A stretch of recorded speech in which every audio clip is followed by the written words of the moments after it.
কেউ যদি টাকার গরমে বাজার ডেকে ডেকে আনে, ওই বাজারে ও ঢুকলে পিঠের চামড়া তুলে দেওয়া হবে।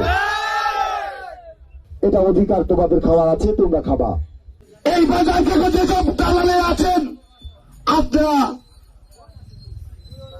খুব সহজেই এই ছেলেদের অধিকারের জায়গা দখল করবেন না।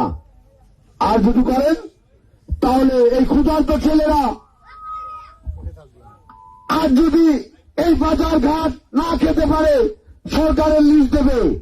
এই সকল ছাত্ররা বাপের কাছ থেকে ভিক্ষা করে নিয়ে এসে হলেও তারা বাজারে লিস্ট দেবে। কিন্তু আপনি 10 টাকা দিনে যখন 30 টাকা দিয়ে কিনবেন, সে সামর্থ্য এদের নেই, এরা খেতে পারবে না। এটা আপনাদের এই অধিকারকে দিচ্ছে।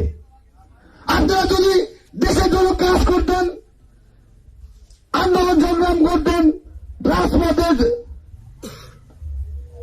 যেতেন, বুঝতাম আপনাদের অধিকার আছে। যারা গিয়েছেন আপনারা পাবেন।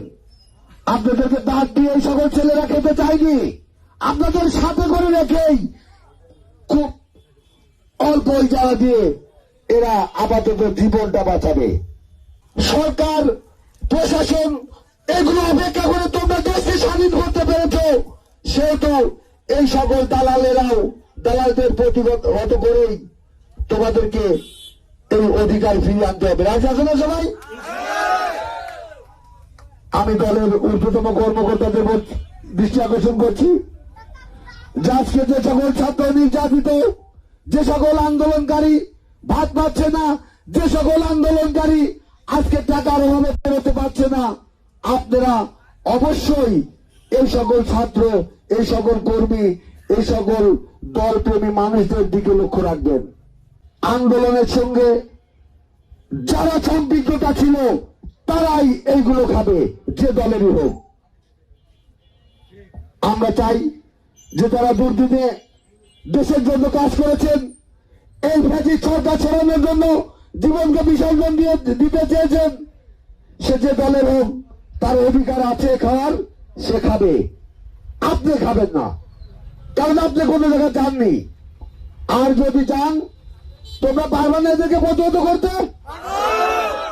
প্রতিহত করে তোমাদের অধিকার তোমরা আদায় করে নেবে এবং দলকে সুসংগঠিত করবে, এবং যাতে সুশৃঙ্খলার সঙ্গে বাজার চলে সেদিকে লক্ষ্য দৃষ্টি দেবেন, এবং যারা দুর্নীতি করেছে তাদেরকে সাথে নিয়ে বাজারের সমস্ত কাজ করবেন।